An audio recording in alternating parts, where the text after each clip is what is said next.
A lot of this isn't going to make sense to you, and I'm sorry about that. I'm just going to start at the beginning, with the house.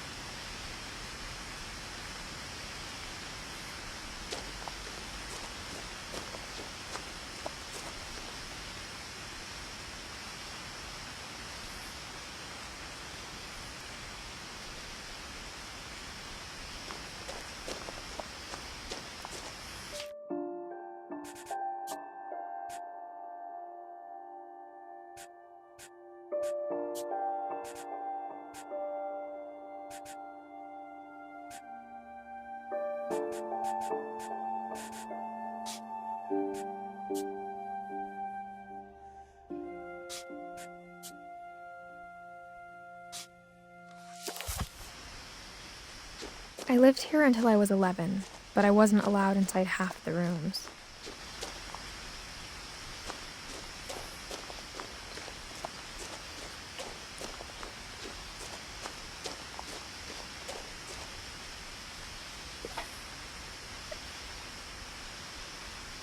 Inside the mailbox were bills from 7 years ago, marked urgent, open immediately.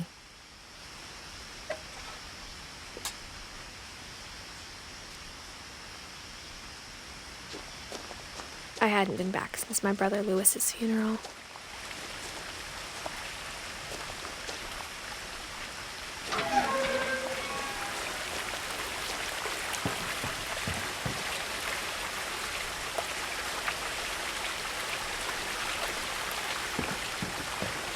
In her will, my mother left me a key, but didn't tell me what it unlocked. Maybe she thought I'd know, or she thought that the mystery would be enough to bring me back.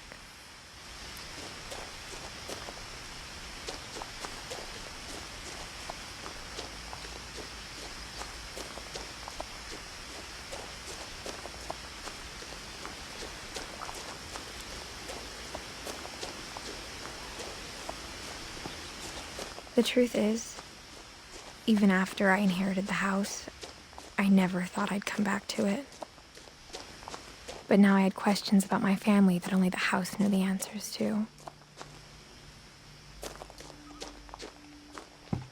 The woods around the house have always been uncomfortably silent, as if they're about to say something but never do.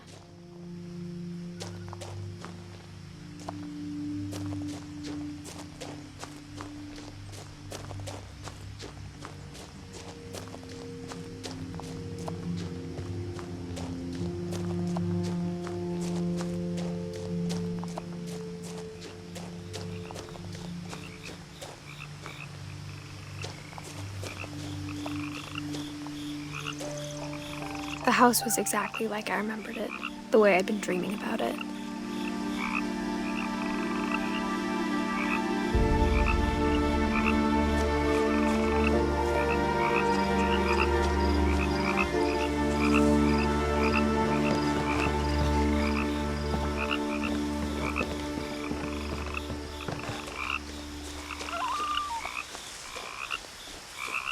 As a child, the house made me uncomfortable in a way I couldn't put into words. Now, as a 17-year-old, I knew exactly what those words were. I was afraid of the house.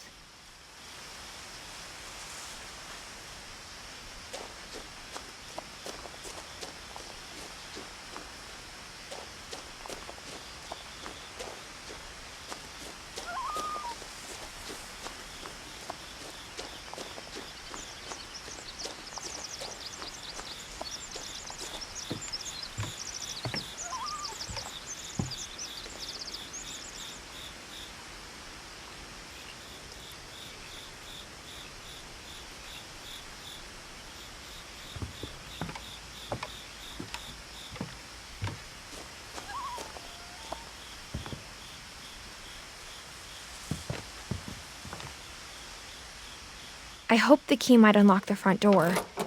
It didn't.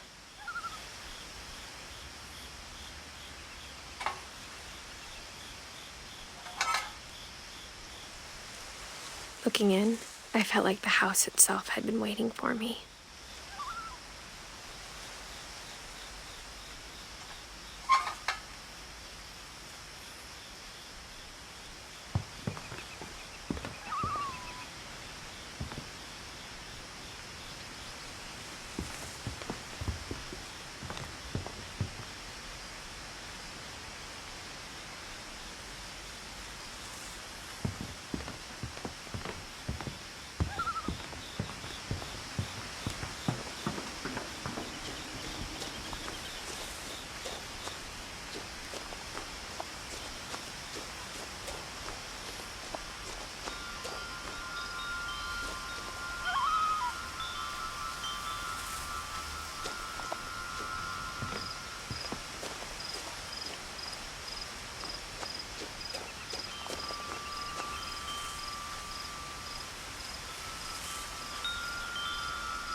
Crawling through the doggy door used to be a lot easier when I was 11.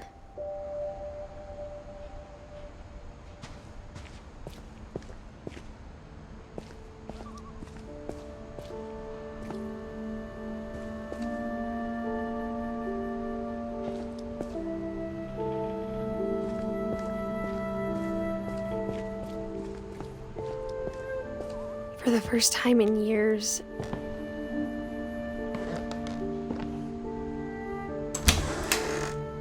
I felt like I was home.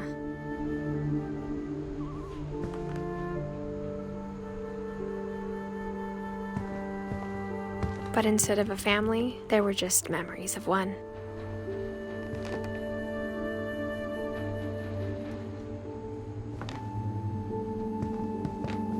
Like how only one restaurant would deliver to our house, so we had Chinese a lot.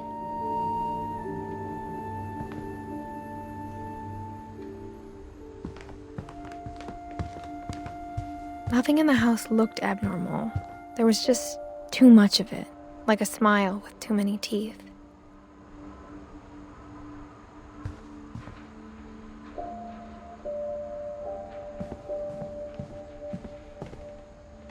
A lot of things got left behind in the whirlwind of that last night.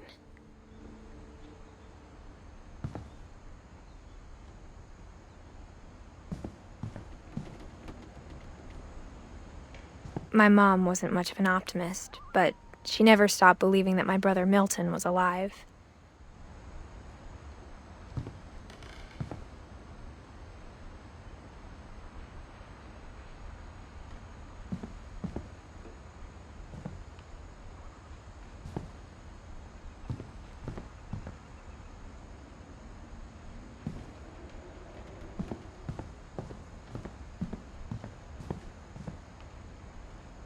Mom always told me to stay out of the basement, so I wasn't too surprised when the key didn't fit.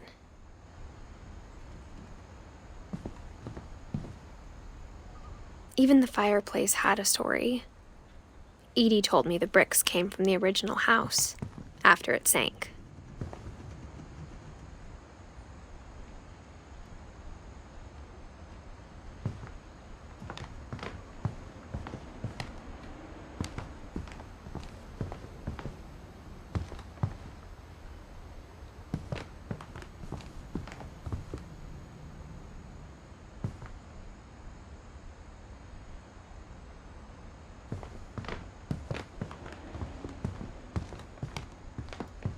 The table was still a wreck from the night we left.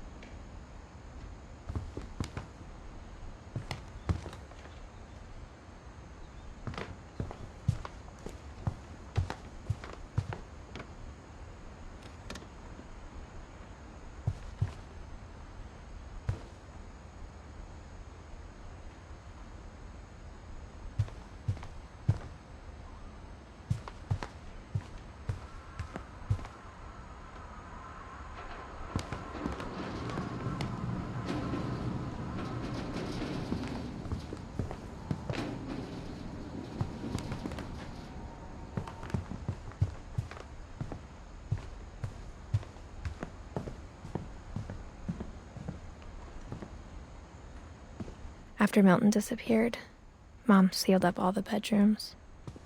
Then Edie retaliated and drilled peepholes.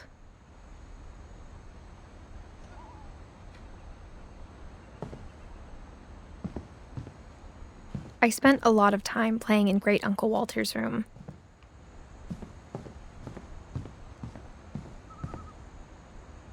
I think my mom sometimes regretted not sealing it up.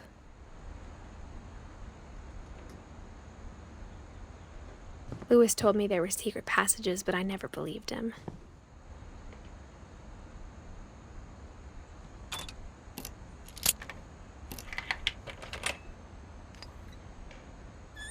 Turns out, my mom was really good at keeping secrets. Now it was time to find out what my mom had been afraid of.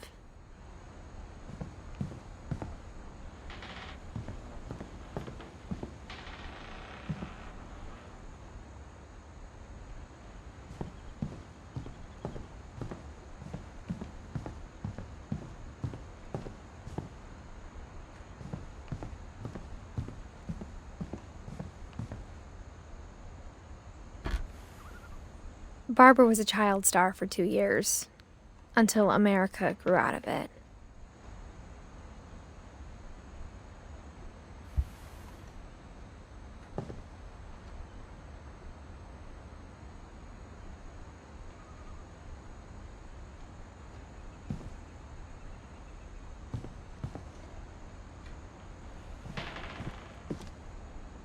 Mom must have locked the third floor stairs on the night we left.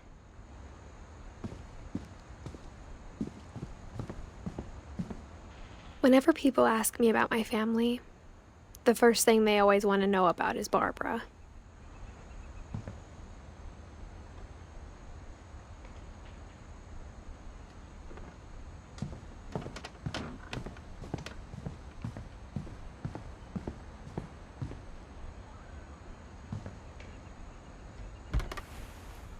My Grandpa Sam spent 7 years sharing a room with his dead brother, Calvin.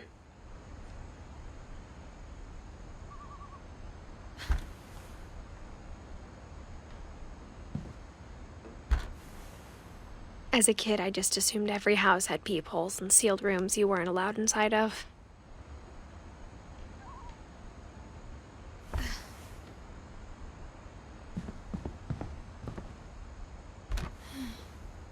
The last time I was in Edith Sr.'s room, I was 10 and she was painting my portrait.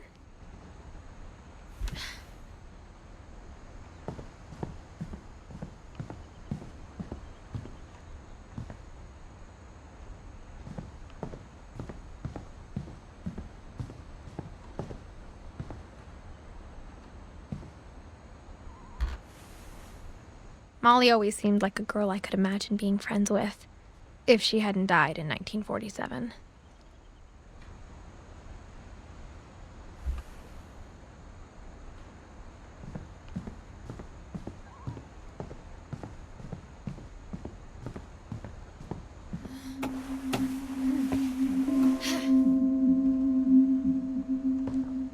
From the paintings on the wall, it was clear my brother Milton had been here before me.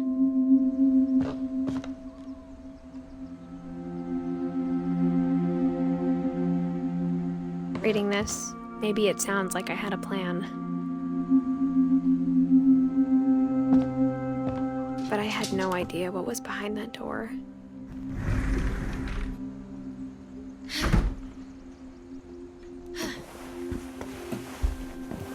Just like I had no idea where all this was gonna lead.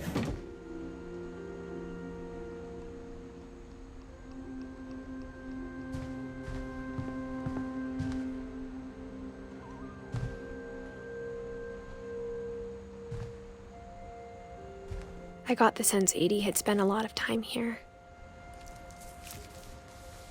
December 13th, 1947. Dear Diary, I'll be gone soon, but I wanted to tell somebody about what's gonna happen. It started when Mom sent me to bed without dinner. I woke up and I was starving, so I looked around for something to eat.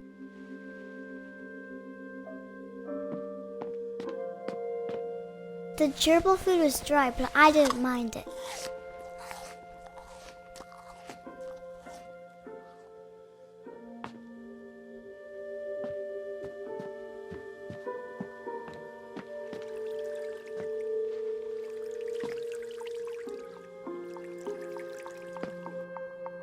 I thought about eating Christopher, but I held back.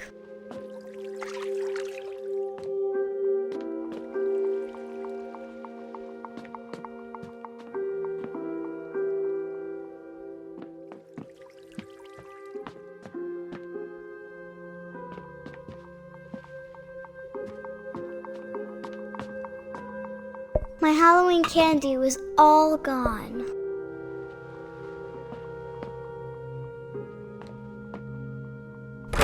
Mom, can I come out now? Sweetheart, it's late. Go to sleep.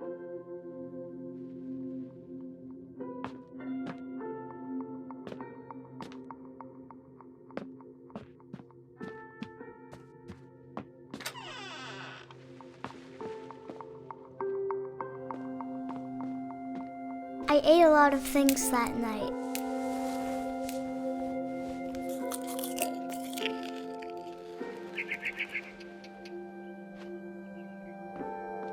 I kept eating and eating.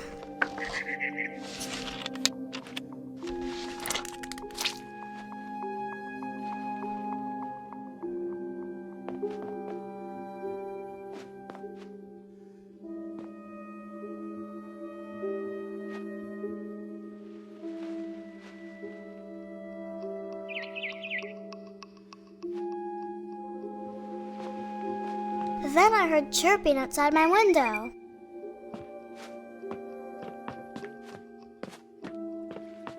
It was a barn swallow going back to her nest. I reached out for her.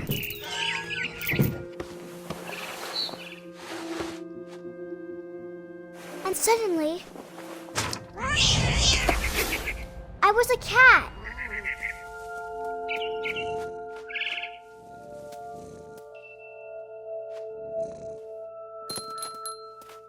I tried to be quiet, but the bird was really scared.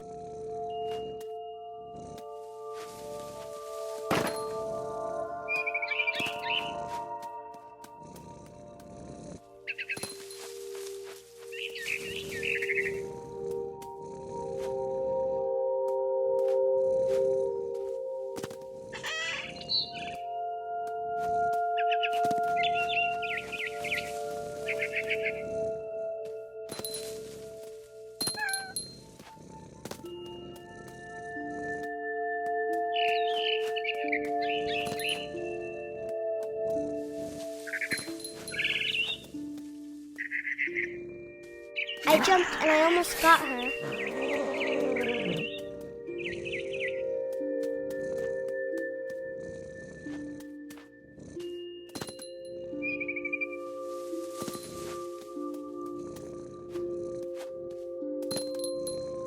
I could tell she was getting really tired. Now I was up in the big tree.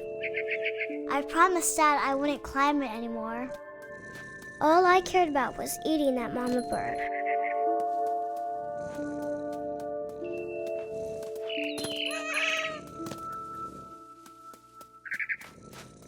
I gobbled her up. And suddenly, I was an owl. First, all I heard was the wind.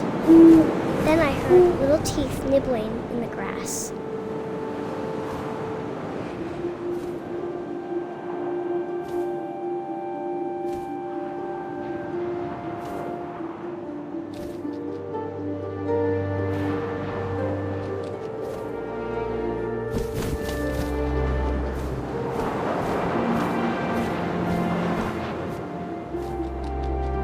Rabbits.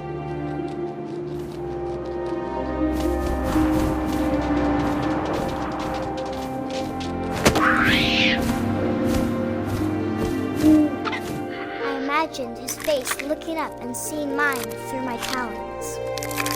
I swallowed him up, and I didn't chew one bit. Then I flew off to find something bigger.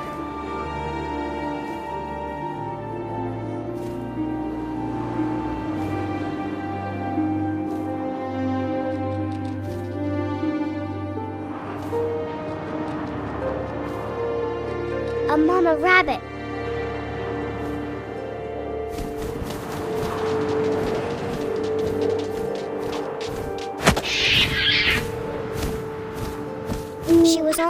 big to carry. I started choking, but I couldn't stop eating. And suddenly, I was a shark.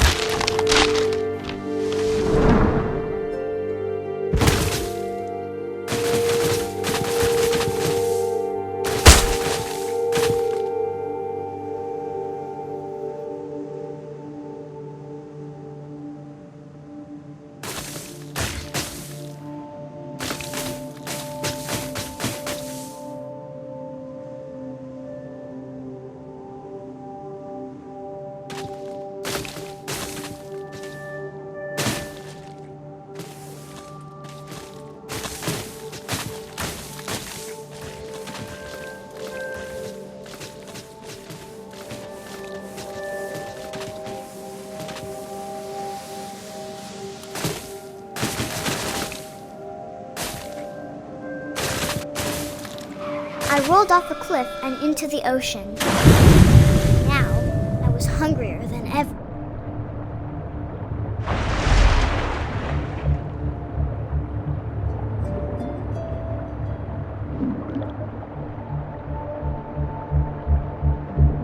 I wanted fat, juicy seals.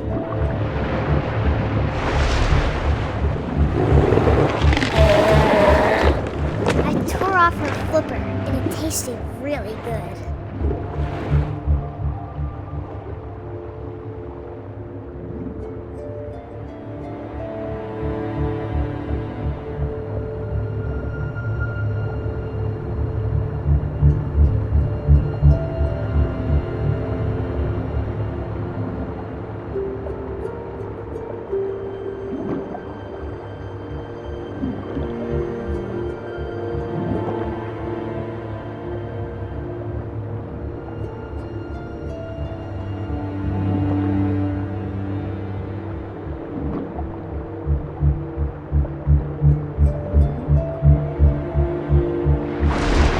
Grabbed on tight. And I was so hungry, I jumped out of the water.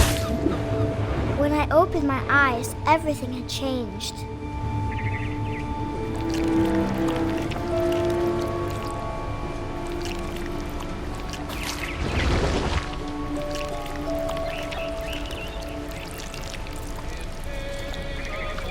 Now I was a monster, and I smelled people everywhere.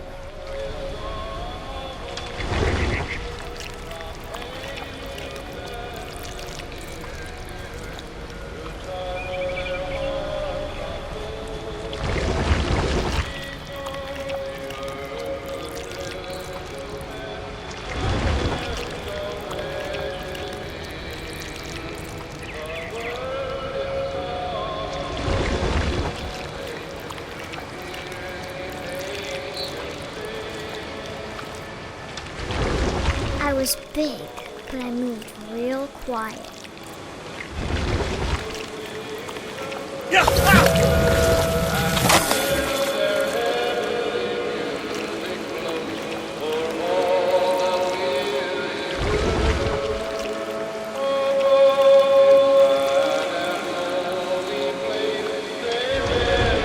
I wanted to stop, but also I didn't.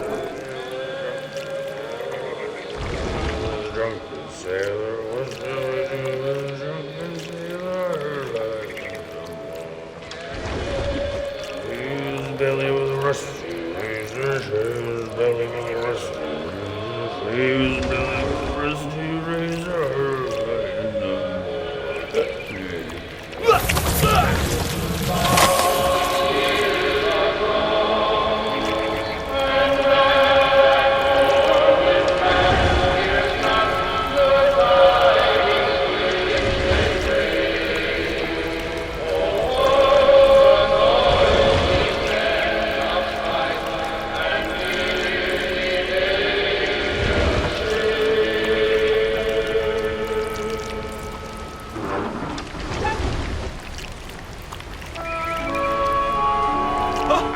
Last passenger, I was still hungry. And to cross the water, I smelled something new. Something I had to have, so I swam towards it.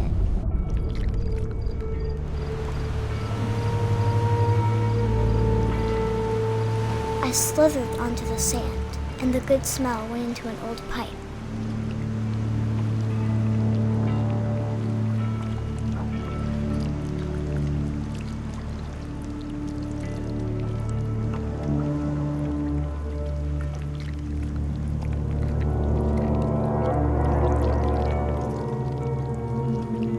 I got closer and closer.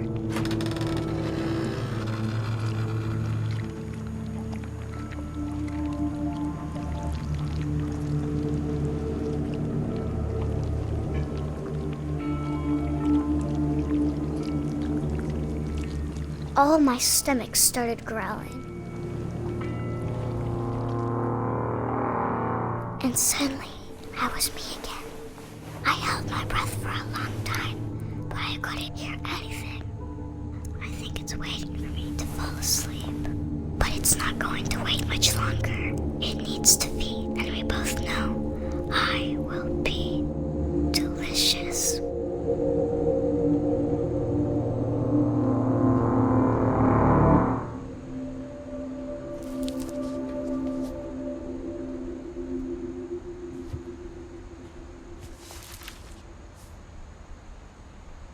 I'm not sure if I believed all of that, but I'm sure Edie would have.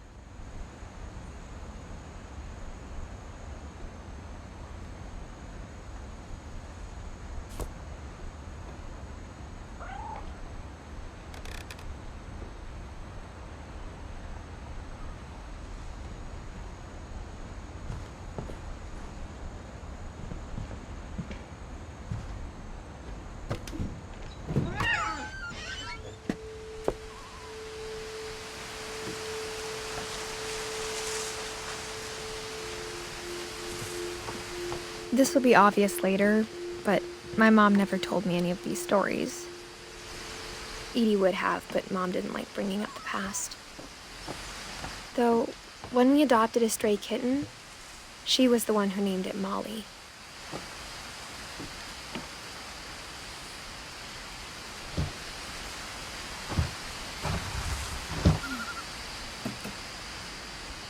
I spent a lot of time in Great-Grandma Edie's room.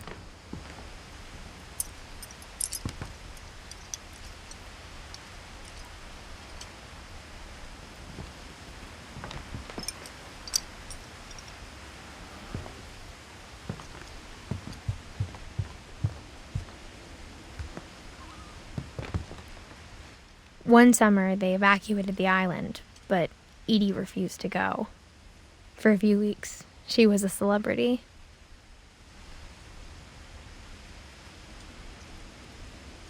When Edie told people Sven was killed by a dragon, she could also have said he was building a dragon-shaped slide that collapsed. She could have, but she didn't.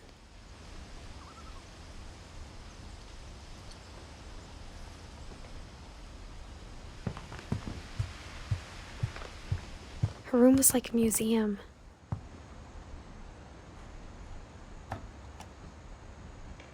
For 500 years, the Finches have been famous throughout Norway for their fortune and misfortune. Odin Finch buries the latest victims of the family curse, his wife Ingeborg and their newborn son, Johan.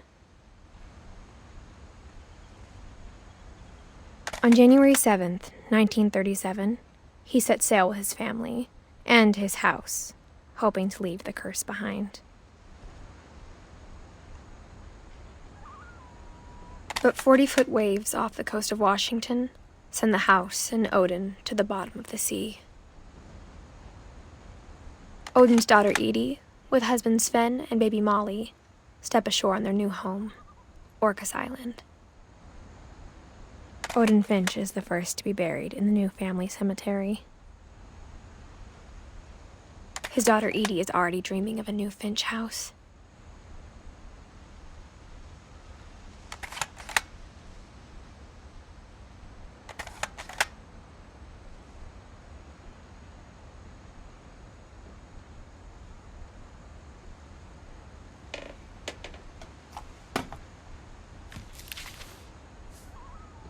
Whatever's wrong with this family, it goes back a long ways.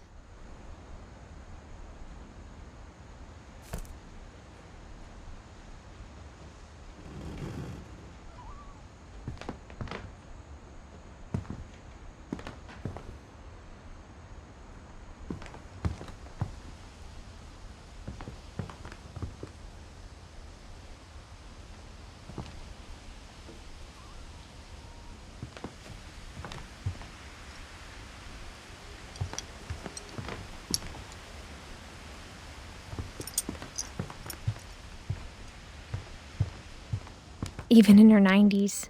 Sometimes Edie seemed a lot younger than my mother.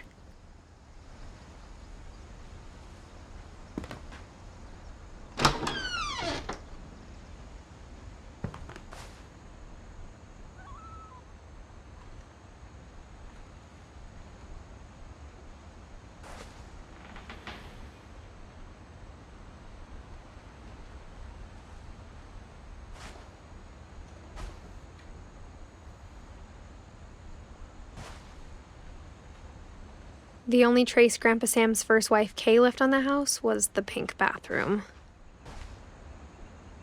It was a pretty big trace.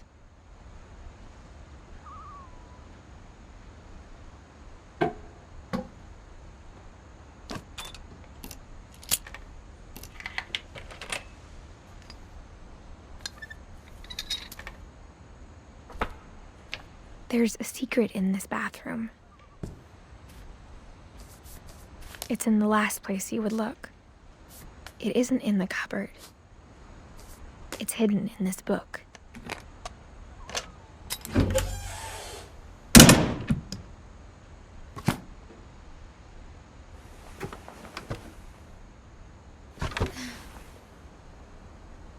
Sven gave Sam an old camera he'd refurbished. He never put it down.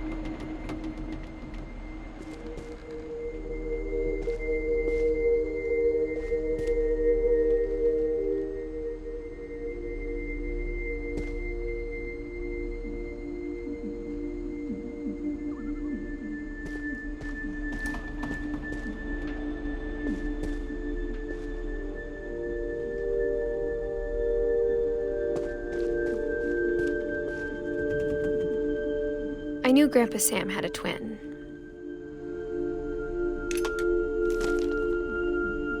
And that he never talked about him.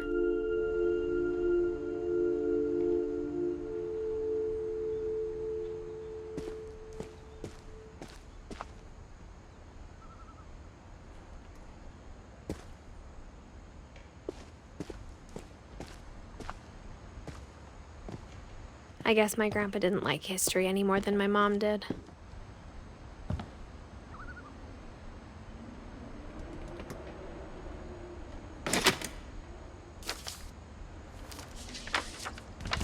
How I Want to Remember My Brother by Sam Finch. The thing I remember is that when he made up his mind, that was it.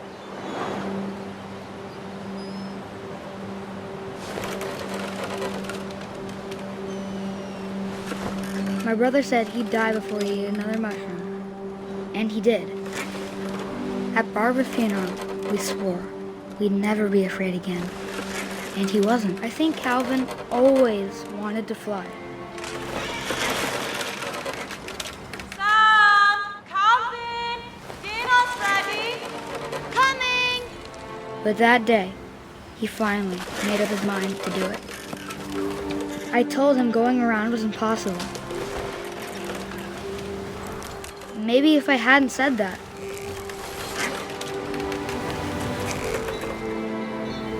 Calvin, I'm not gonna tell you again. Maybe if the wind hadn't picked up, then maybe he'd still be here. But I doubt it. I think he'd already made up his mind. That's what I want to remember about my brother.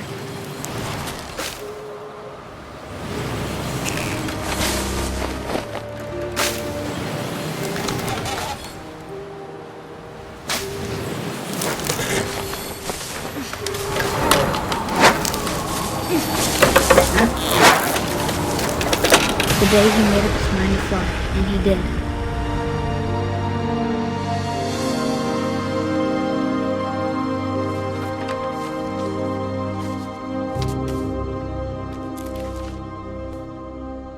Calvin's story felt strangely familiar. When I was younger, I remember trying to do the exact same thing.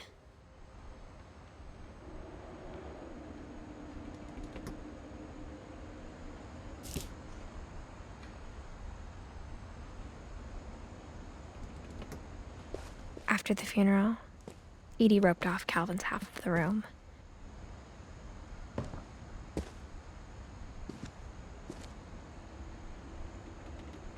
Mom said Grandpa Sam enlisted at 18 and never set foot in the room again.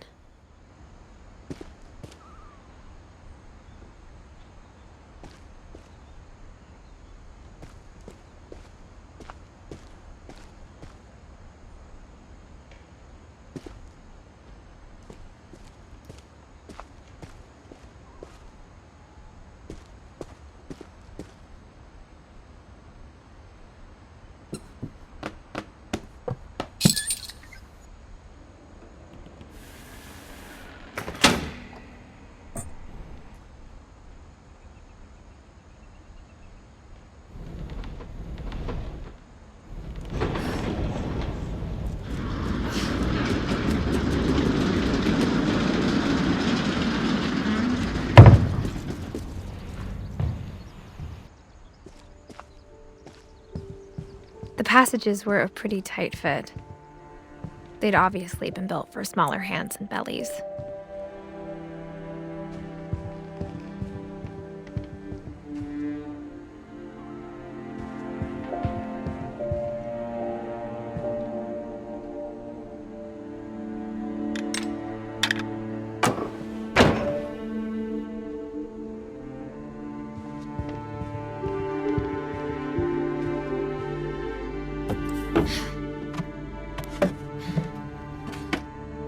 Growing up, I always thought of Barbara as a child star.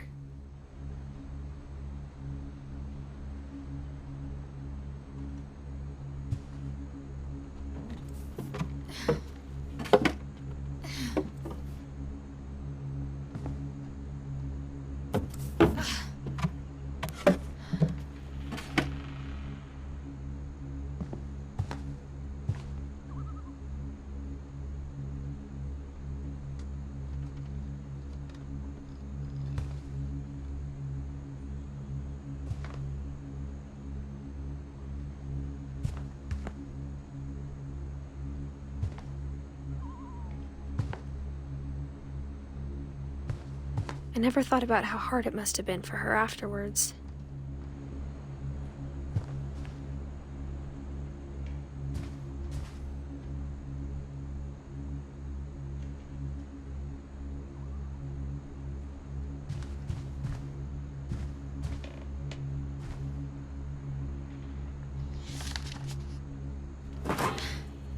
Of all the stories people wrote about Barbara's death, I'm surprised Edie saved this one.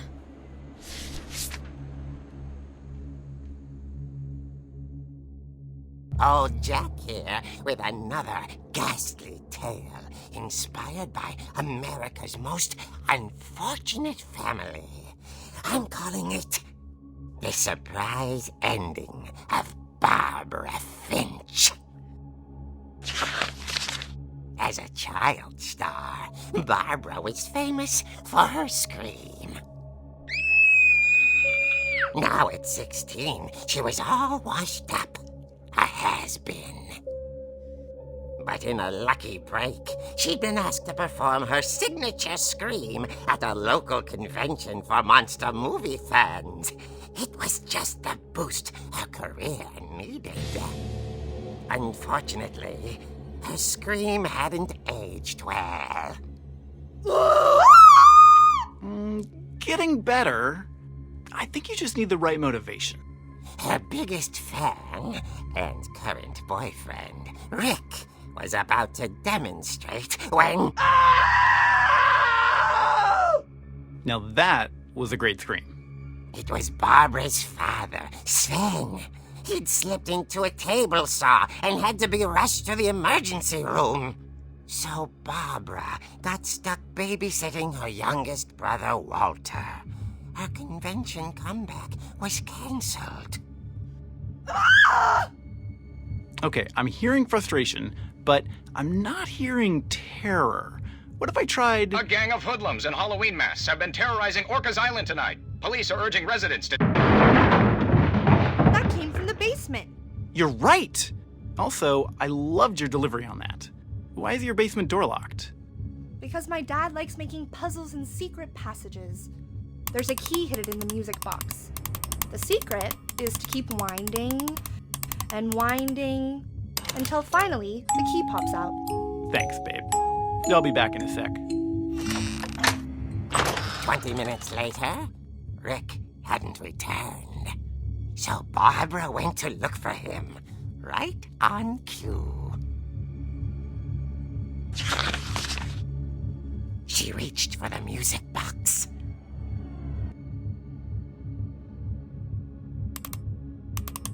And as she wound the key, she listened for Rick, but the house was silent.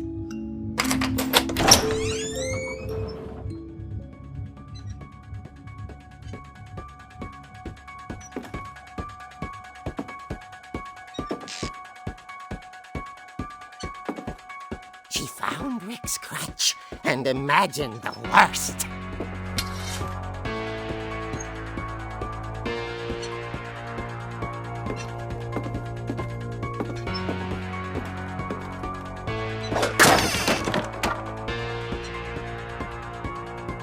The gang's leader is the infamous Hookman killer, Dr. Carl Hamill, who impaled and then ate his family 10 years ago tonight.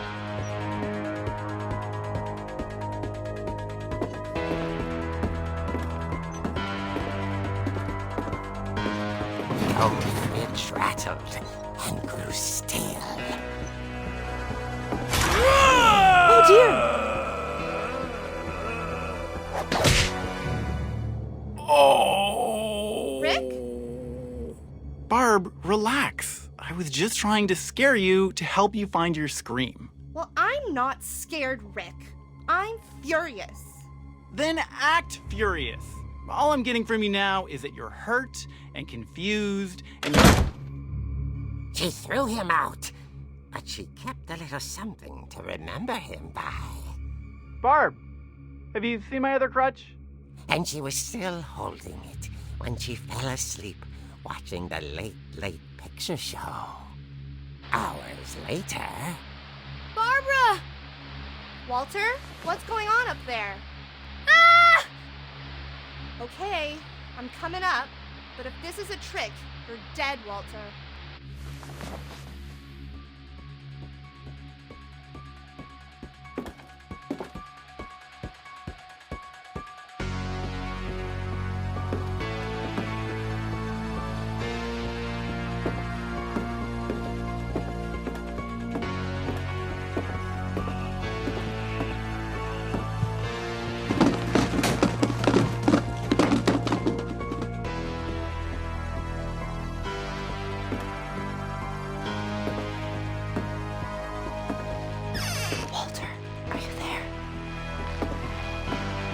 Walter had vanished, but his bedside radio was still on. Orcas Island police describe the man as 6 feet tall, with a steel hook for a hand. Residents are urged to lock all doors and windows and notify the police of any suspicious activity. Barbara turned, saw the hook man, and was speechless. He was quite smashing.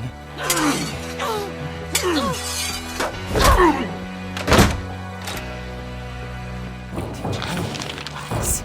He couldn't get enough of Barbara. Okay, Barbara, there's gotta be another way out of here.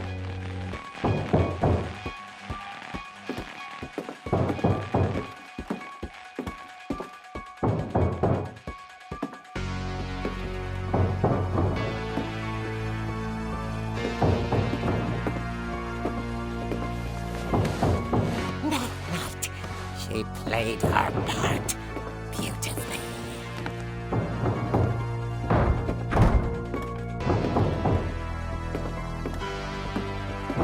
She thought about abandoning Walter, but just couldn't do it.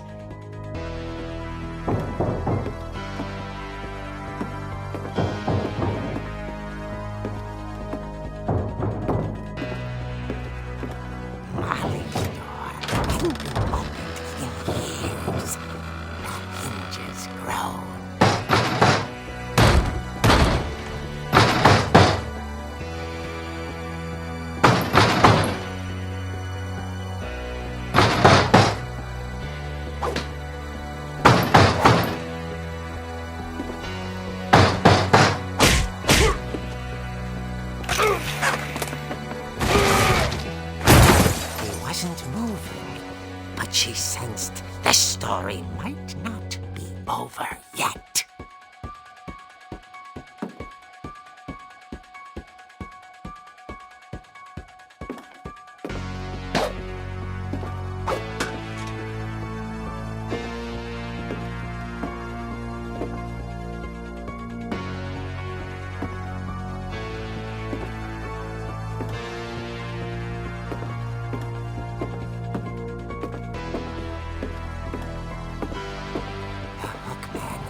Vanished.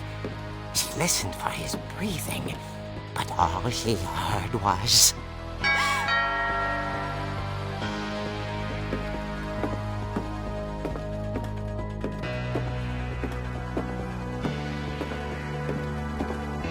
At the door, she heard whispering. It was coming from inside the house.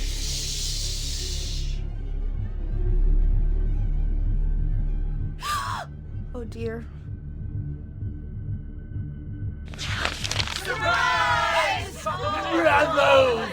You were wonderful. The monsters had come to surprise her. For Barbara, it was a dream come true. Then she saw what kind of monsters they were, and she realized what was about to happen. She was going to be famous. And with her final breath, Barbara Finch gave the performance of her life.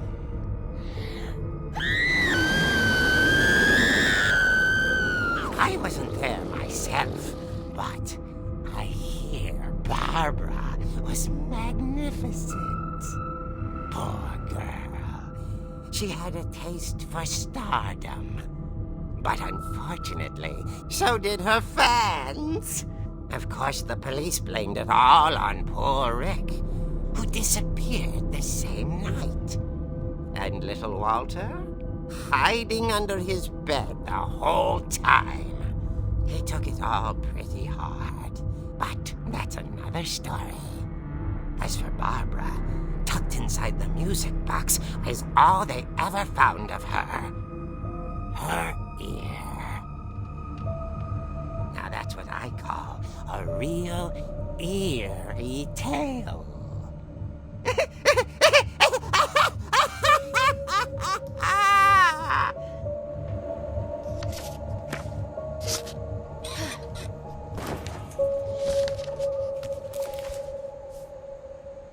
Edie told me all Barbara wanted was to be remembered, as absurd as that comic was.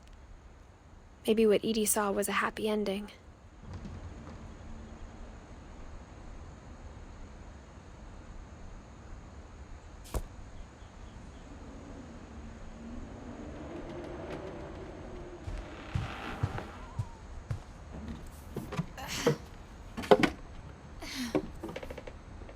I guess now I know why Mom didn't like me playing with the music box.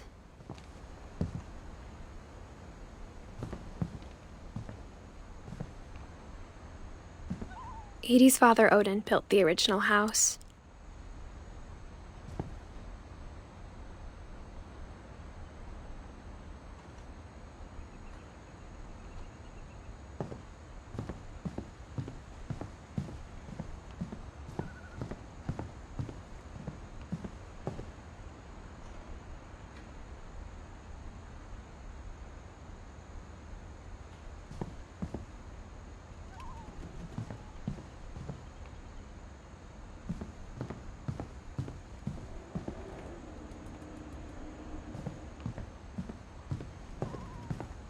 It's funny. All those times I played with the music box and never found the basement key.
Mom said the basement was off limits, unless I wanted another tetanus shot.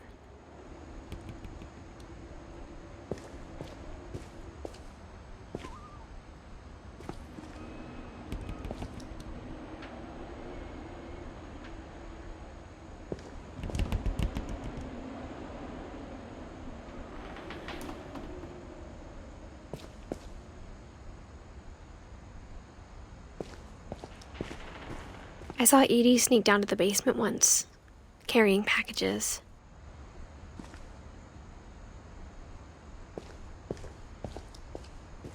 I thought maybe she was hiding presents.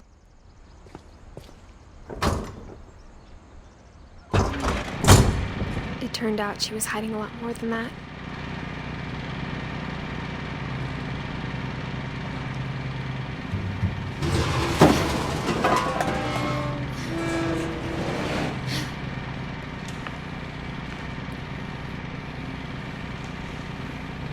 I remember asking Mom once about where Walter had gone. She said after Barbara died, he got as far away as he could.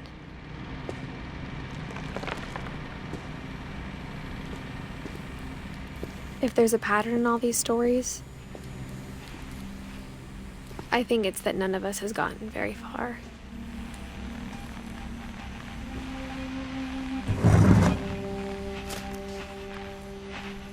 Goodbye, everyone. I can't believe I've been down here for 30 years.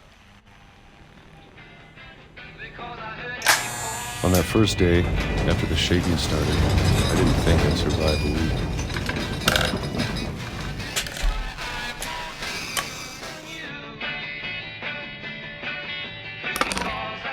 But after a few days, I settled into a routine. That's what kept me sane. Having a schedule, living for today. I always expected to be dead tomorrow.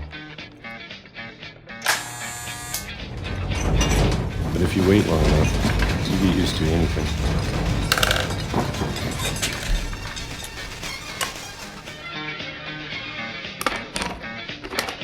Even a monster on the other side of the door starts to feel normal. Almost friendly.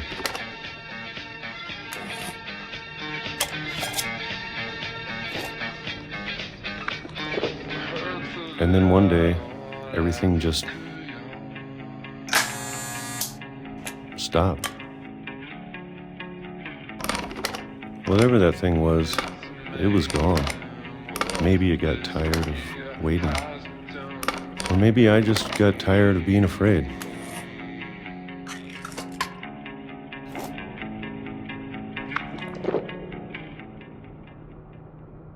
It's been a week now, the longest in 30 years. I'm done waiting. I have to leave while I still can.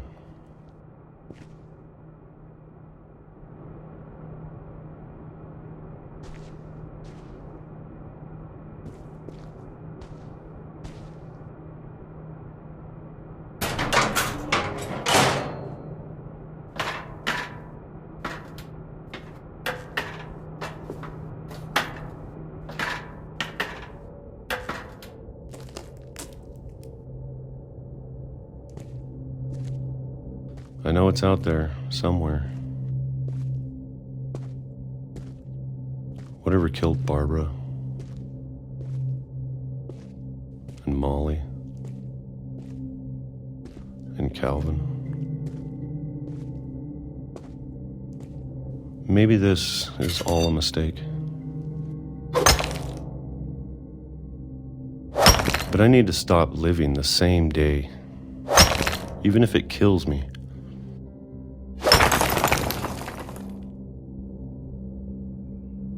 Whatever's out there, I want you to know I'm ready for it. I'm going to appreciate all of it, especially the food. I don't mind if I only have a year left, or a month, or a single week. I'd be happy with one more day. I can already imagine the sun on my face.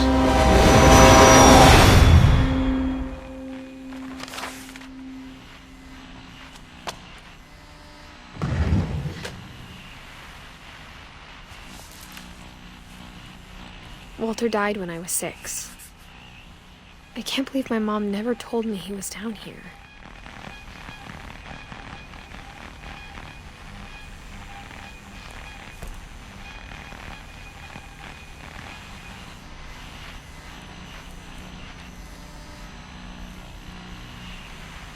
I'm sure my mom was trying to protect me.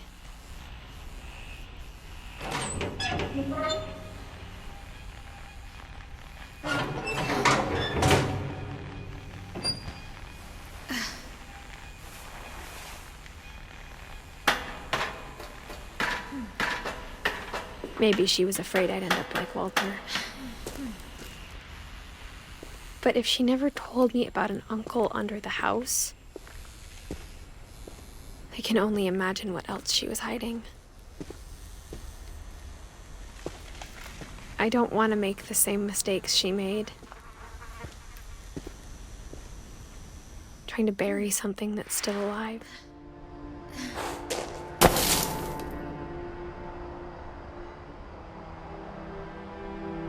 Now that there's only one of us left, or maybe 2,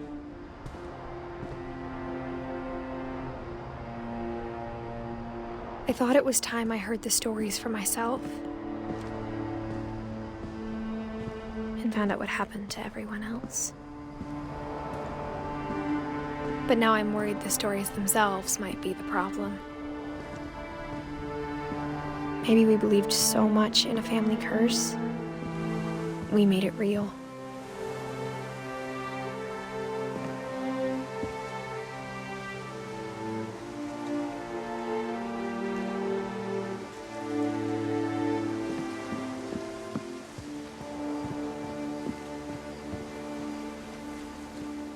I don't know if I should even be writing this.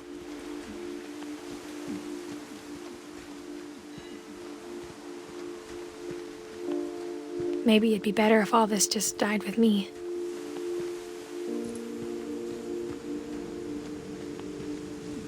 But I thought you should know about your family.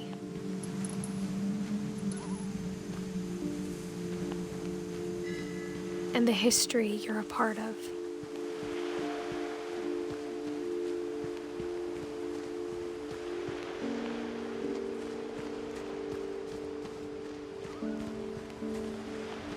Though to be honest, I feel as lost as you probably do right now. I think the people in these stories believed them, for what that's worth.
And when you look at the house, that history of imagination and stubbornness and madness, any of it seems possible.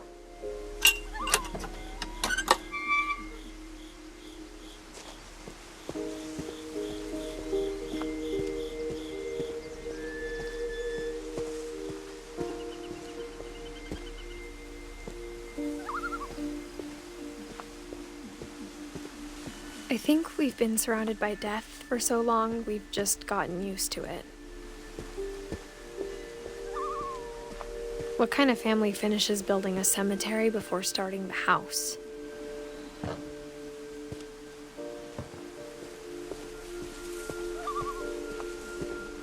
It's embarrassing for me to admit this, but the pet cemetery made me more uncomfortable than the human one.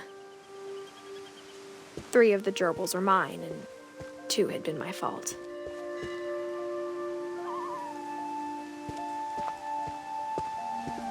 Sven built the house, but it was Edie who designed the cemetery.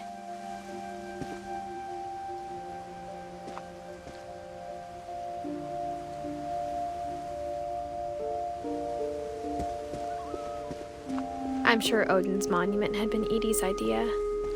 My mom was always trying to move on, but for Edie, the past never went away.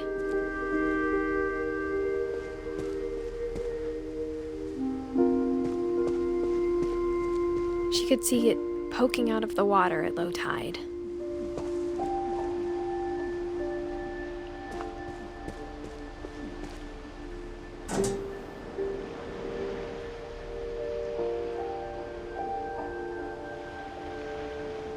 Edie said she dreamed about the old house every night.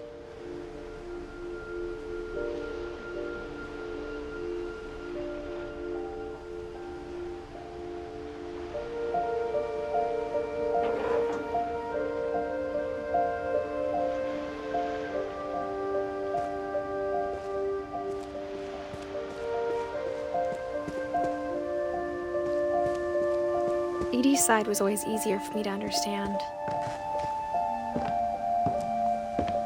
But the older I get, the more I can see where my mom was coming from.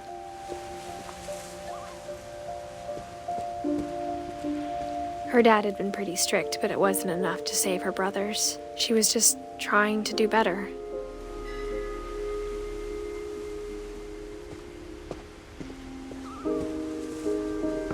She lost 2 of her brothers, just like I did. I get why she tried so hard to protect us.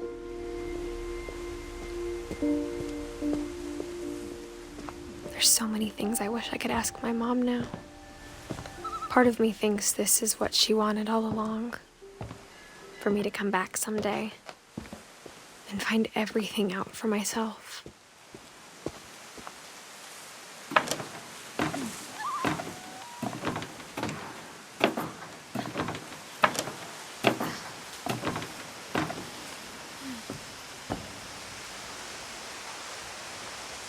But looking back on it now, if she told me there was going to be so much climbing, I never would have come when I was 22 weeks pregnant.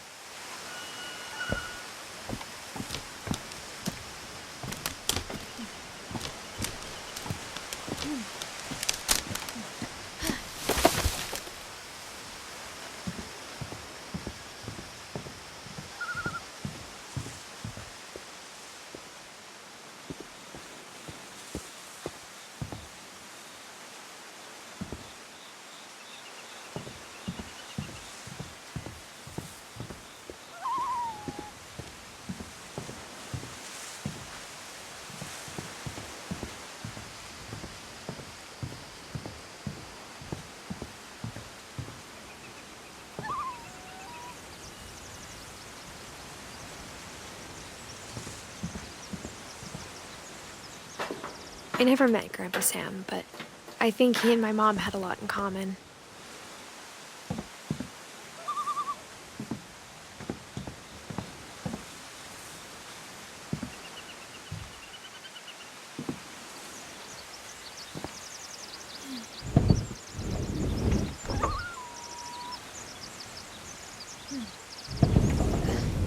They were both pretty intense.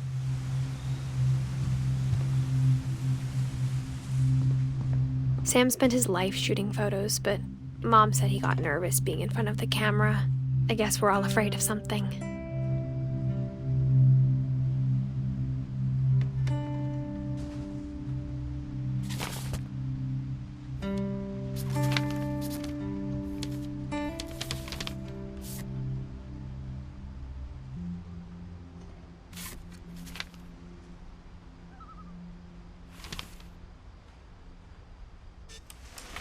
Dawn, I promise, you'll never forget this weekend.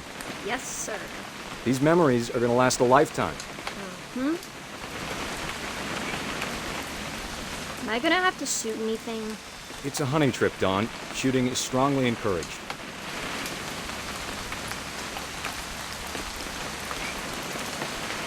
What?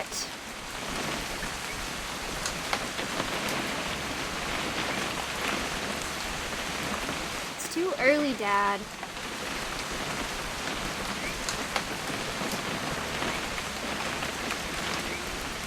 Okay.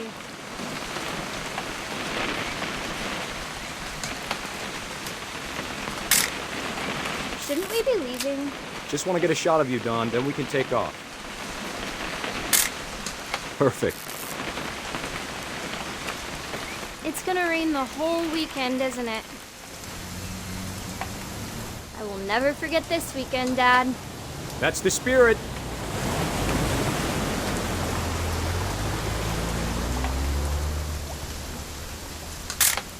Okay, got it. I'm gonna take some pictures, okay? Just be careful. That camera's older than you are. Aw.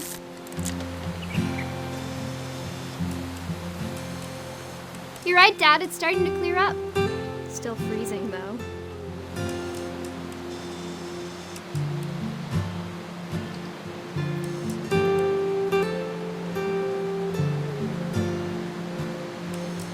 Definitely should not have drunk all that coffee. Hold still up. Hey! That's a keeper. I'm just saying, I'm not always gonna be here, Dawn.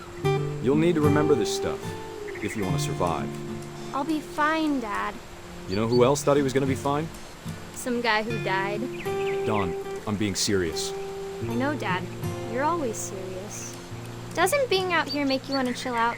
Well, to tell you the truth, I haven't been out here in 20 years.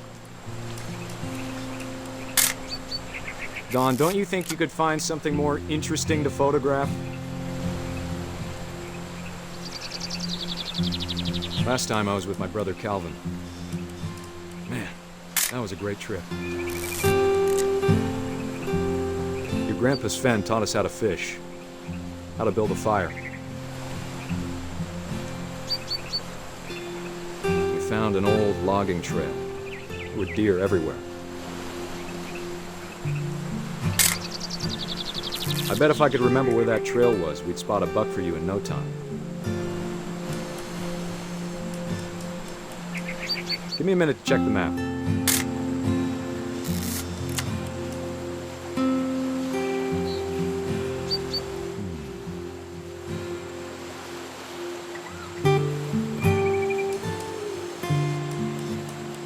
Let's see. You don't need to waste any more film on me, kiddo.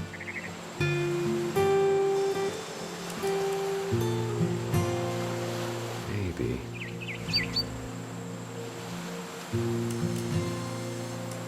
Dad! Good eyes, Dawn.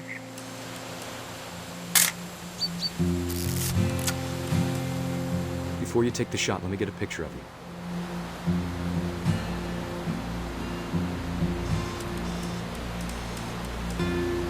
Dad, I... Just breathe. Turn off your imagination. Focus on your target. Let me get behind you. Do I have to do this? Dawn, you don't have to do anything. But if you want to survive, you'll need to be strong. Now keep yourself squared up, elbows down, like we practiced. Whenever you're ready.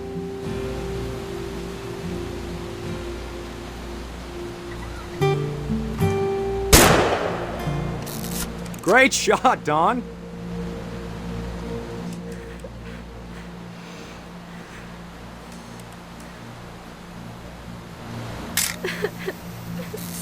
I'm proud of you, Dawn. Always remember that, okay?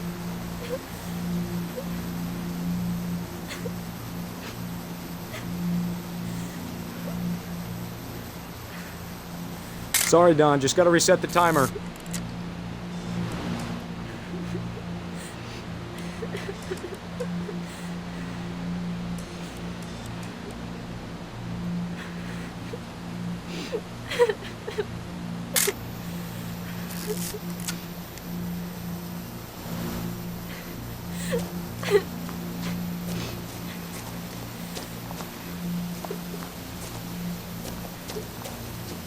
Dad, it's twitching. I think That's it's totally normal, Don. Just focus on the camera. Try not to think about— Dad!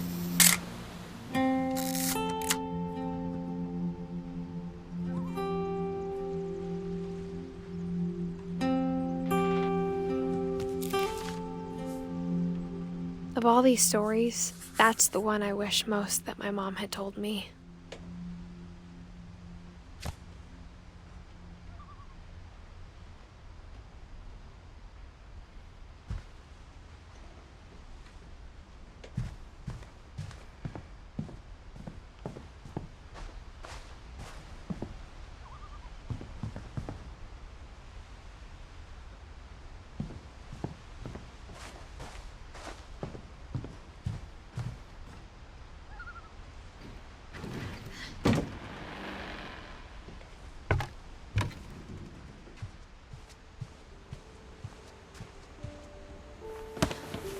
After Sam died, my mom and Edie got really close. They'd both lost a lot.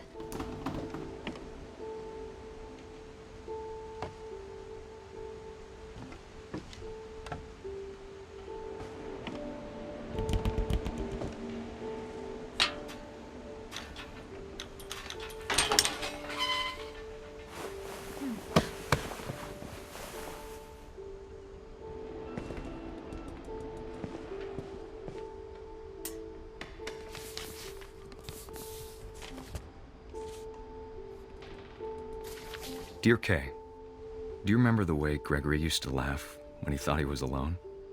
Like something funny was happening, but only he could see it.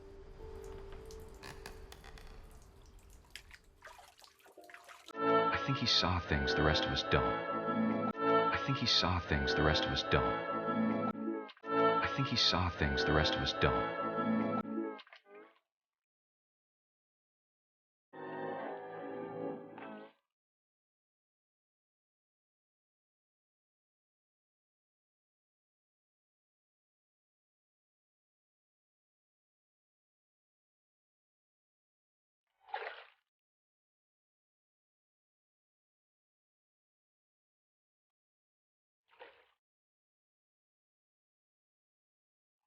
Watching over Gregory, it's time to...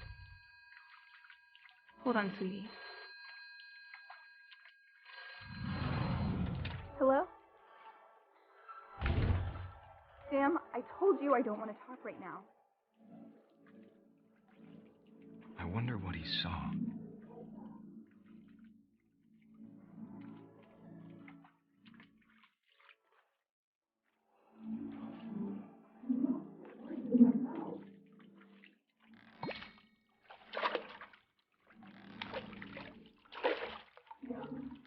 What his world was like. He reminded me so much of Calvin. Lost in his imagination.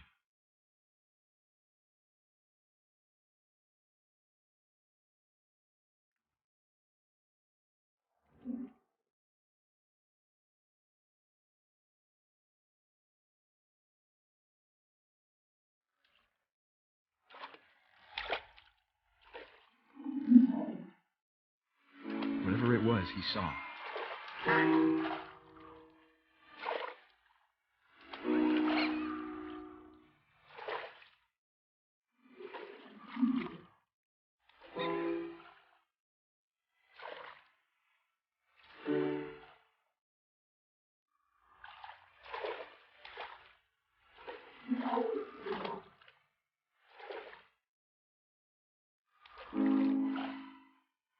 Sure made him happy.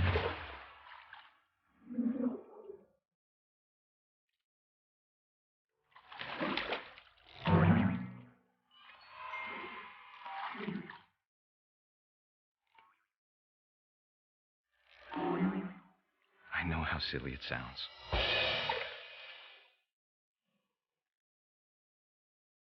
But I worried about a baby more too happy.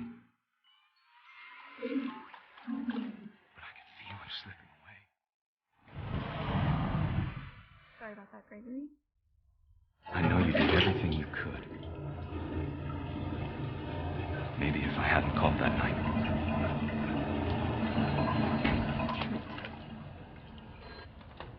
Hold on, I don't want Gregory to hear this.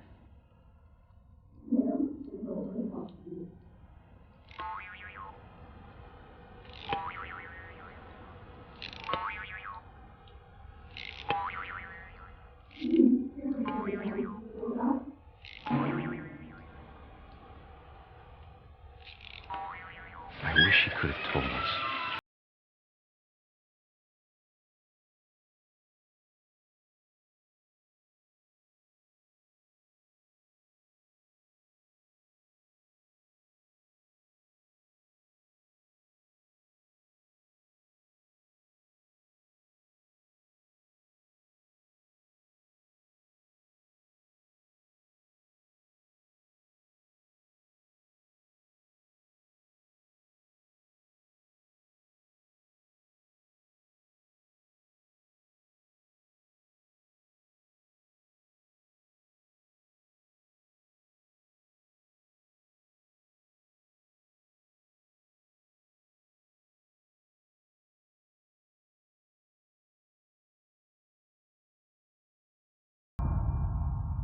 Good luck, Kay. Love, Sam.